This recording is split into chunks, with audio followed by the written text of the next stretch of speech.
Vamos abrir a palavra do Senhor no livro de Atos dos Apóstolos, capítulo 1, Atos 1, do verso 15 ao verso 26.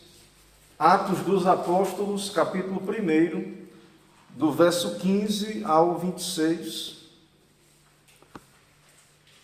Eu lerei o texto, os irmãos acompanham. Atos, capítulo 1, do verso 15 a 26. A palavra do nosso Deus diz assim: Naqueles dias levantou-se Pedro no meio dos irmãos. Ora, compunha-se a assembleia de umas 120 pessoas, e disse: Irmãos, convinha que se cumprisse a Escritura, que o Espírito Santo proferiu anteriormente por boca de Davi, acerca de Judas, que foi o guia daqueles que prenderam Jesus, porque ele era contado entre nós e teve parte neste ministério. Ora, este homem adquiriu um campo com o preço da iniquidade, e precipitando-se, rompeu-se pelo meio, e todas as suas entranhas se derramaram. E isto chegou ao conhecimento de todos os habitantes de Jerusalém, de maneira que, em sua própria língua, esse campo era chamado Aceldama, isto é, campo de sangue, porque está escrito no livro dos Salmos: fique deserta a sua morada, e não haja quem nela habite. E tome outro o seu encargo. É necessário, pois, que dos homens que nos acompanharam todo o tempo que o Senhor Jesus andou entre nós, começando no batismo de João, até ao dia em que dentre nós foi levado às alturas, um destes se torne testemunha conosco da sua ressurreição. Então propuseram dois, José, chamado Barsabás, cognominado Justo, e Matias, e orando disseram: Tu, Senhor, que conheces o coração de todos, revela-nos qual destes dois tens escolhido, para preencher a vaga neste ministério e apostolado, do qual Judas se transviou, indo para o seu próprio lugar, e os lançaram em sortes, vindo a sorte recair sobre Matias, sendo-lhe então votado lugar com os 11 apóstolos. Vamos orar. Senhor Deus bendito, Deus exaltado, santo, te adoramos pela tua graça em Cristo, por meio do teu Filho, nos aproximamos do Senhor. Oramos a Ti, cantamos louvores, abrimos a Tua palavra e lemos. E nesse momento queremos pedir que o Senhor ilumine os nossos corações, fale com cada um de nós. Ó Deus, santifica por Tua graça esse momento. Usa, ó Deus, a Tua igreja, a proclamação pública da Tua palavra, através da Tua igreja, para o nosso benefício. Buscamos aqui a Tua graça. Usamos o meio de graça que o Senhor nos dá, os meios, e especialmente este meio maravilhoso que é a pregação, e dependemos do Senhor, dependemos da ação do Teu Espírito, pedimos a Tua intervenção, a Tua graça, e que somente o nome do Teu Filho, o Senhor Jesus, seja exaltado, e que o Senhor se agrade em abençoar a Tua igreja aqui nesta cidade de Braga, neste país onde ela está espalhada em toda a terra. Venha o Teu reino, seja feita a Tua vontade tão somente. É o que pedimos, oramos em nome do Teu Filho, o Senhor Jesus Cristo, nosso Senhor e Salvador. Amém. Amém. Meus irmãos, o contexto desse nosso texto que iremos expor neste momento é esse primeiro capítulo do livro de Atos, que trata acerca desta ocasião entre a ressurreição de Cristo e a sua ascensão. Então, Cristo ressuscita e ele passa um tempo, 40 dias, se encontrando com seus apóstolos. Nós observamos isso na exposição anterior deste livro de Atos. Então, nós estamos nesse momento da história da redenção. Cristo ressuscitou e ele ainda fica alguns dias, é visto por muitas testemunhas, dá instrução aos seus apóstolos e então depois é assunto aos céus. Claro, vimos isso no começo do capítulo, e agora então nós temos a escolha de um apóstolo, e na sequência, no capítulo 2, teremos então a descida do Espírito Santo. Então, me refiro então aos primeiros versículos do livro de Atos, a primeira parte que observamos, esse período entre a ressurreição de Cristo e a sua ascensão. Irmãos, sabemos pelas enumerações que Paulo faz, que lá em Coríntios 13, na primeira carta de Paulo aos Coríntios, no capítulo 15, que Cristo então, ele foi visto por 500 pessoas. Aqui no nosso texto, então, nós vemos que há um número de 120 pessoas. Possivelmente esse número de 500 pessoas se refere então a Galileia, e aqui estamos então em Jerusalém. Então, no nosso texto, há uma congregação, uma igreja reunida, 120 crentes, antes do Pentecostes. Então, esses crentes, eles se reúnem, eles estão aguardando em Jerusalém o Pentecostes, que irá acontecer no próximo capítulo. E então, no nosso texto, no verso 15, nós temos uma pequena congregação. Perceba aí no verso 15. Naqueles dias levantou-se Pedro no meio dos irmãos, ora, compunha-se a assembleia de umas 120 pessoas, e disse. Então Pedro se levanta diante da congregação, a oração, a citação das Escrituras, é isso que encontramos a igreja fazendo.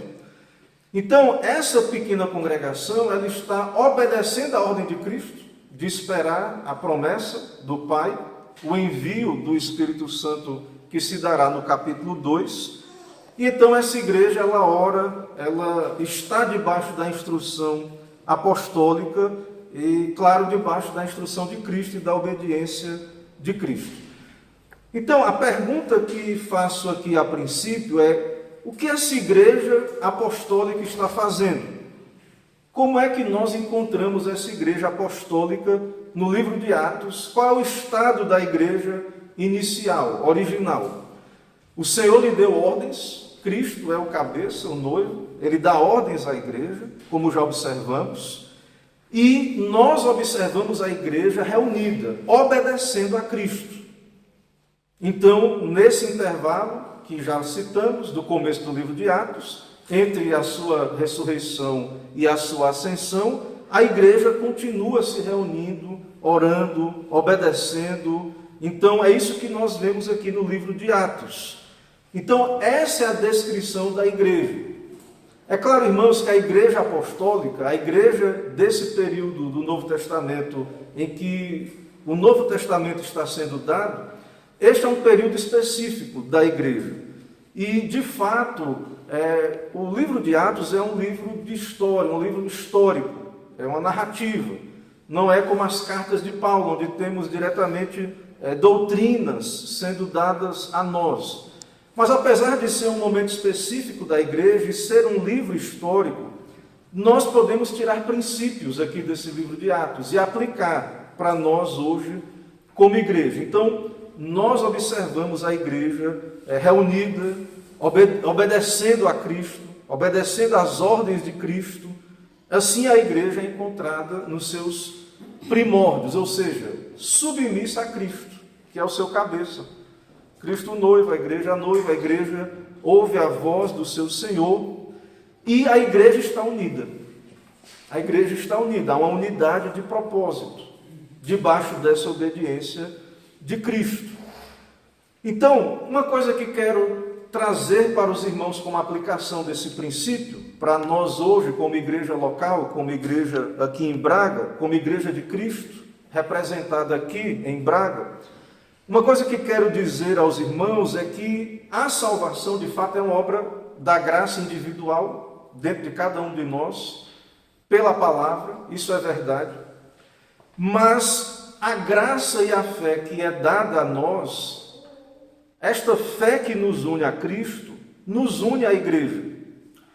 Então, o Senhor nos salva, usa, claro, a instrumentalidade da sua palavra e do seu Espírito, os seus ministros, para pregar a palavra.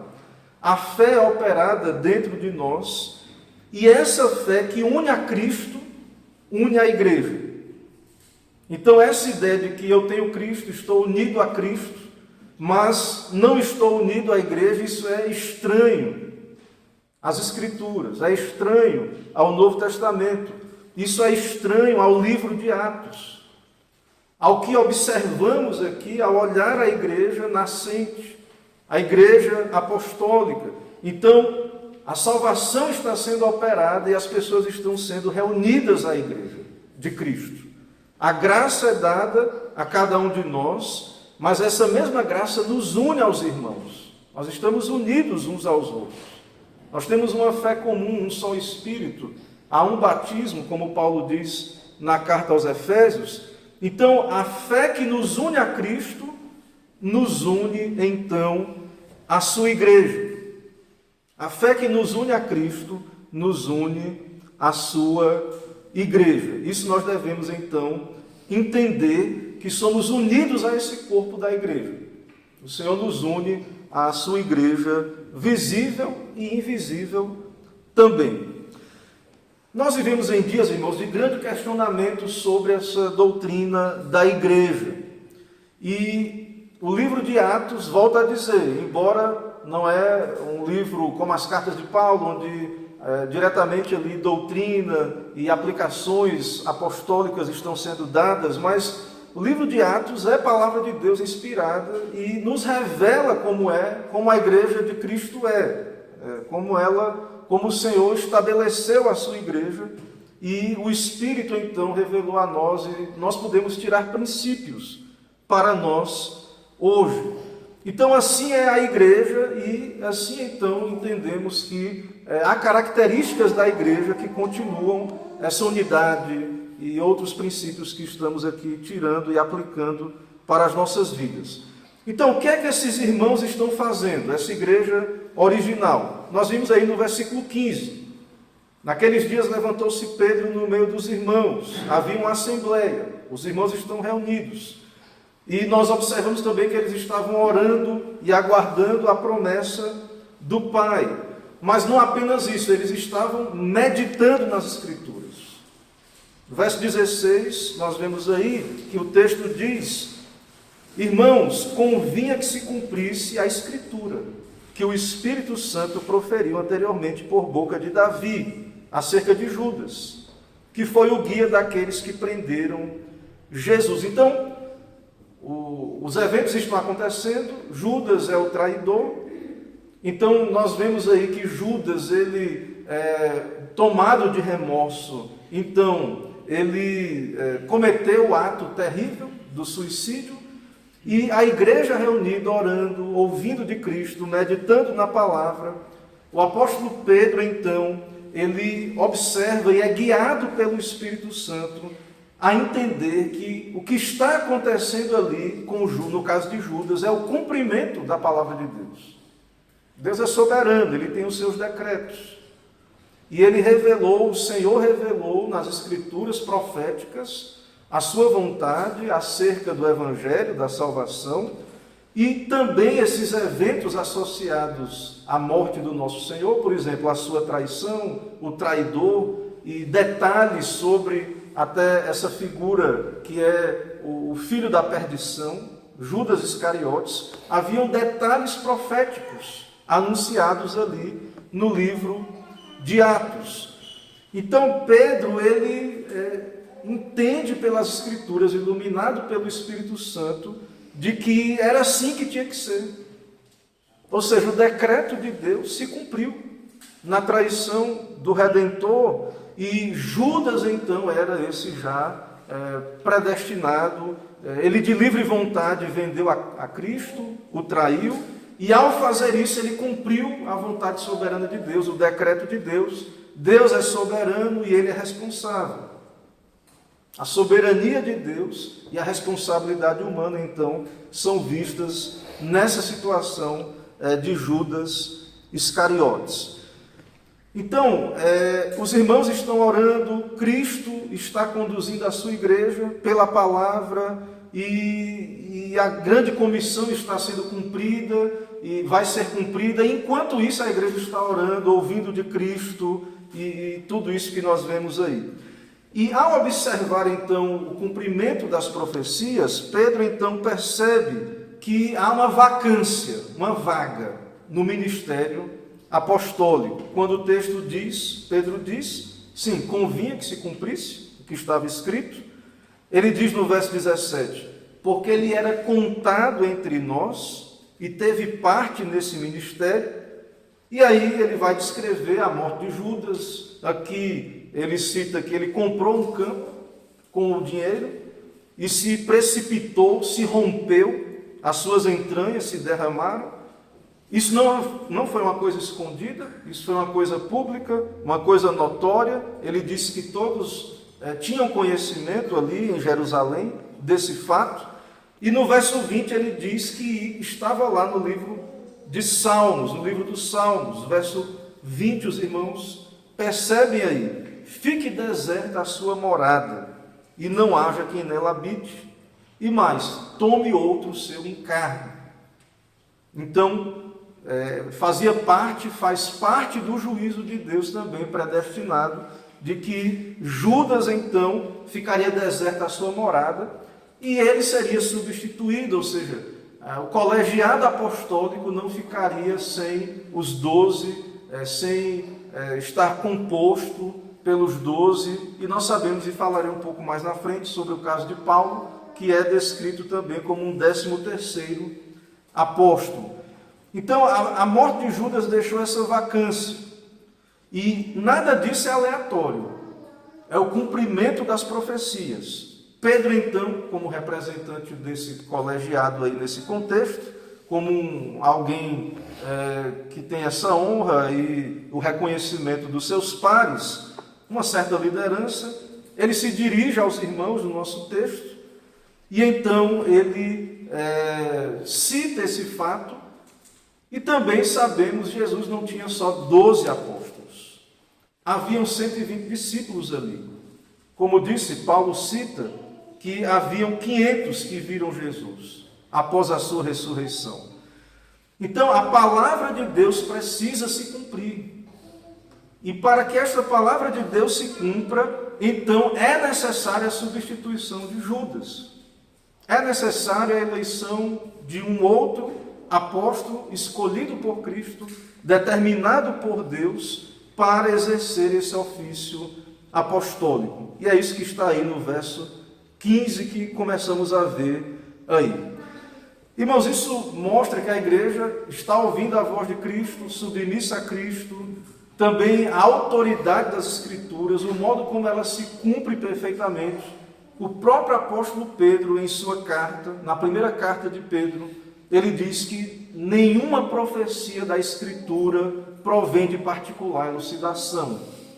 Tudo aqui o Senhor nos deu é inspirado, é inerrante, é infalível, e nenhuma profecia foi dada pela vontade humana, mas homens santos falaram da parte de Deus, movidos pelo Espírito Santo. Então, a história, a narrativa de Cristo, os fatos acerca de Judas, tudo isso já estava na palavra de Deus. E a morte de Cristo, seus inimigos, Judas, então, também estava ali, dito acerca do seu fim também, da sua substituição. Estava no decreto, estava nos planos, mas então usando da sua responsabilidade humana, das suas faculdades responsáveis, ele decidiu trair o Senhor. Um texto que também nos lembra sobre Judas é o texto de Hebreus 6, de 4 a 6, que mostra acerca dos iluminados. Judas, sendo apóstolo, provou do dom celestial, participou da palavra de Deus e então caiu e de modo que não pôde ser recuperado, porque de fato teve luz, teve dons externos de Deus, mas não era um eleito de Deus, e então se tornou filho da perdição, como também já estava profetizado. Veja que Pedro diz no verso 16, que já lemos aí, que isso é o cumprimento da Escritura. Verso 18, como já citamos também, é um relato do fim de Judas. No Evangelho de Mateus também há um relato sobre esse fim de Judas, em Mateus 27, e diz que ele foi tomado de remorso. Ele disse: pequei traindo sangue inocente. Mas os fariseus e líderes religiosos disseram: que nos importa? E ele, atirando as moedas de prata, retirou-se para se enforcar. É o que Mateus nos diz. Então, tudo isso que está aí, meus irmãos, tudo isso nos mostra que a palavra de Deus está se cumprindo. Há uma necessidade de um sucessor para Judas, alguém que seria um apóstolo, e haviam credenciais apostólicas, características que um apóstolo deveria ter. Veremos então que essas características, elas são citadas aí. Veja no verso 21. Quais são os critérios para alguém ser um apóstolo? Quem pode então dizer que tem esse ofício, esse cargo apostólico? Pedro, ele diz isso. No verso 21, então, ele diz: é necessário, pois, que dos homens que nos acompanharam todo o tempo que o Senhor Jesus andou entre nós. Então seria um discípulo que acompanhou Cristo durante o seu ministério, e ele vai dizer no verso 22, de quando a quando, começando no batismo de João, até o dia em que dentre nós foi levado às alturas. Um destes se torne testemunha conosco da sua ressurreição. Então, um apóstolo é uma testemunha de Cristo, autorizada, escolhida por Cristo, e é necessário que tenha andado com Jesus nesse período do batismo de João até o dia da sua ressurreição. E haviam outros discípulos que participaram desses acontecimentos. O Senhor soberanamente escolheu os 12. Um destes também estava no seu decreto, era o traidor. Então, um apóstolo, é necessário que ele de fato tivesse estas características, visto Jesus. Eram 12 vagas. Geralmente observamos nas Escrituras, de fato assim, não geralmente, de fato, o número 12 é o número de perfeição. E o número 12, o número 7, temos as 12 tribos de Israel. O Senhor então chama 12 apóstolos. Como disse Paulo, é um 13º apóstolo. A questão aqui, irmãos, da substituição de Judas, não é assim: morre um apóstolo, tem que ser substituído. Não. Mais na frente, no livro de Atos, Tiago morre e ele não é substituído. A questão não é a mera necessidade. Na verdade, observamos que não há uma sucessão apostólica nesse sentido. Não é a ideia aqui de uma sucessão apostólica. É um caso específico de Judas, que era traidor. E segundo as profecias, era necessária a sua substituição. E o Senhor tinha muito mais do que 12 discípulos. Certa vez ele enviou 72, e dentre esses discípulos, era necessário uma testemunha ocular, física, de Cristo. Era necessário que fosse discípulo do Senhor. Era necessário um chamado de Cristo. E dentre essas características, 2 nomes foram escolhidos para, então, dentre estes 2, o próprio Jesus dizer qual era que seria, escolher. 2 nomes, então, foram apontados, que é o que está no verso 23. Então propuseram 2 que tinham essas características: José, chamado Barsabás, cognominado Justo, e Matias. Então, 2 nomes apontados. A ideia, irmãos, e veremos aqui que foi tirado sortes. A ideia, e, claro, é um contexto muito específico, é por isso que, volto a dizer, o livro de Atos, ele é um livro narrativo, não tem um propósito de estabelecer uma doutrina, não é que agora vamos escolher presbíteros ou pastor tirando sorte no palitinho, não é assim. Mas a ideia das sortes aí é que Cristo vai dizer quem é o sucessor. A ideia é que Cristo vai definir. Porque nas Escrituras, sabemos, não existe essa questão, como o mundo acredita, de sortes. Não é, a ideia de sorte não é uma coisa aleatória ou ao acaso. Nas Escrituras, Deus é soberano e, como o Provérbios diz, a sorte se lança no regaço, mas a decisão vem do Senhor. Então, a ideia de tirar sortes, e claro, lá no Antigo Testamento, no sacerdócio havia Urim e Tumim, e aquilo foi abolido na lei cerimonial, mas a ideia, o princípio extraído para nós aqui da ideia de sortes é Cristo, que o Senhor Jesus possa dizer à sua igreja ali no contexto, quem seria esse sucessor. Então deveria ser alguém apontado pelo próprio Senhor Jesus para cumprir esse ministério. Então eles oram, verso 24, há uma oração, eles dizem: Tu, Senhor, conheces o coração de todos, revela-nos qual destes dois tens escolhido.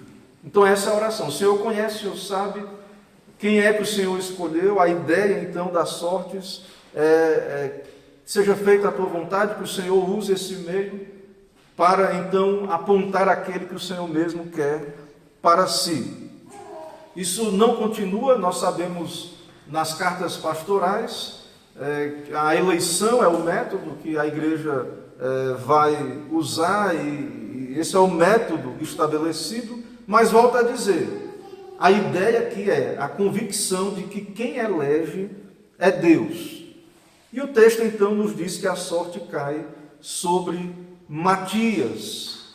Ele é o escolhido do Senhor para ocupar o lugar de Judas. E não temos mais notícia no Novo Testamento de tirar de sortes para a escolha de oficiais da igreja.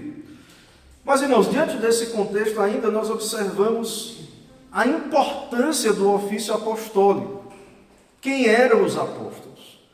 Eles eram representantes diretos do Senhor. Esses eram os apóstolos. Há uma autoridade, eles são instrumentos de Deus para a revelação, para a escrituração da Bíblia. O Senhor Jesus disse sobre os apóstolos em Mateus 10:40, quem vos recebe, a mim me recebe, e quem me recebe, recebe aquele que me enviou. Então são embaixadores, são então aqueles que o Senhor determinou ser instrumentos para lançar o fundamento da igreja. Então os apóstolos viram Cristo, eles são escolhidos por Cristo, os apóstolos então são testemunhas autorizadas. O que os apóstolos falam representam a fala do Senhor para a igreja. São verdadeiros embaixadores do Senhor. E diante disso, irmãos, nós podemos claramente perceber e entender que não existe mais apóstolos hoje. Ninguém possui essas credenciais citadas aí no texto, ter andado com Jesus, do batismo de João, a sua ascensão, ser escolhido diretamente por Cristo. Ninguém mais pode reivindicar estas características e também a natureza do ofício apostólico, que é servir de instrumento para a escrituração da Bíblia e fundamento da igreja. Os apóstolos lançam o fundamento da igreja de Cristo e então não se lança um fundamento várias vezes. Quando você vai construir uma casa, você então cava os buracos, você joga as pedras, você lança o fundamento. Essa é a responsabilidade apostólica, é a vocação apostólica. Isto é da natureza do ofício apostólico. Eles lançam o fundamento da igreja. Eles tinham as credenciais, a vocação para isso. E, tendo sido o fundamento posto, não há mais necessidade deste ofício. A necessidade desse ofício foi extinta. E ninguém mais preenche os requisitos para tomar sobre si esse encargo. Então, o apóstolo Paulo, alguém pode estar pensando, né, sobre o apóstolo Paulo. Ele então viu Jesus na estrada de Damasco. Várias vezes Paulo repete aqui no livro de Atos, em outras ocasiões, quando ele dá o seu testemunho de conversão. Ele também, Paulo, foi reconhecido pelos outros apóstolos. Ele foi reconhecido. Então, ninguém hoje pode afirmar-se apóstolo. Não há como haver as credenciais ou o reconhecimento da Igreja Apostólica. Essa ideia, então, de sucessão apostólica não tem base bíblica. Essa ideia, então, de que Pedro vai morrer, vai ter que ter um sucessor, não é assim que funciona. Os apóstolos foram morrendo e não teve mais apóstolos continuando o ofício, o cargo deles. Tiago morreu, não precisou. O caso de Judas, então, é um caso específico, estava profetizado, foi cumprimento da Escritura, é um caso muito particular para compor esse ministério apostólico. Mas então, irmãos, o que a Igreja Apostólica está fazendo nos seus primeiros dias? Orando e meditando nas Escrituras, conduzidos pelo Espírito Santo, preenchem a vaga de Judas. A igreja, ela é iluminada, ela compreende a palavra de Deus, as profecias. Então, nós vemos que não há mais necessidade alguma de apóstolos hoje. As profecias se cumpriram, a palavra de Deus se cumpriu, e a igreja hoje, ela precisa, o que tiramos de princípio aqui, o que podemos observar, que deve permanecer na igreja, é a obediência a Cristo, a oração, a meditação na sua palavra, a busca por iluminação, a fidelidade à palavra de Deus. Então, essa é a característica da igreja original que devemos observar, que devemos almejar como igreja. Ser uma igreja fiel, uma igreja bíblica, uma igreja que ora, uma igreja que tem discernimento bíblico, que interpreta as Escrituras. Então, a característica aqui da igreja é de um povo que ama a palavra de Deus, que tem a palavra de Deus como voz infalível, que busca aprender do Senhor Jesus Cristo, uma igreja, então, que é guiada pelo Espírito com a palavra.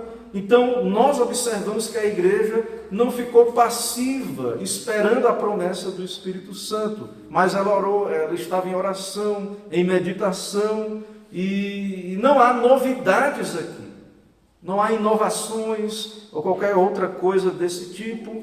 Então, essa é a característica da igreja apostólica, e temos apóstolos, esses da Bíblia que já nos foram dados, e não há necessidade, então, não houve necessidade, porque não foi da vontade do Senhor, da continuidade desse ofício apostólico. Então, toda essa ideia de sucessão apostólica, do papado, tudo isso não tem base escriturística. E também quero apontar, para também concluirmos essa exposição, que no Novo Testamento esse é o último momento, irmãos, que encontramos aí no capítulo 1 de Atos a citação do nome de Maria, da mãe do nosso Senhor.